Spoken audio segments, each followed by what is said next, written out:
চলো বন্ধুরা, আমাদের সবজি বাগান ঘুরে দেখাই। প্রথমে পরিচয় করিয়ে দিই চিচিংয়ের সাথে।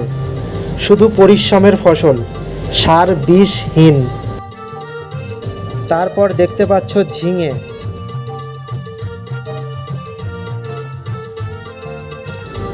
এরপর দেখাবো ঢ্যাঁড়স, যদিও ফলন এখনো সেভাবে শুরু হয়নি।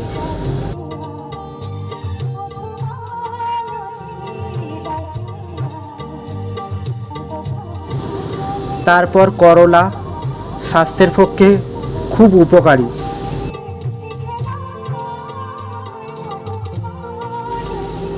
এরপর অসময়ে স্বাদের লাউ, ডাঁটা এবং লাউ দুটোই খুব সুস্বাদু। সদ্য জন্ম নেওয়া কুমড়ো,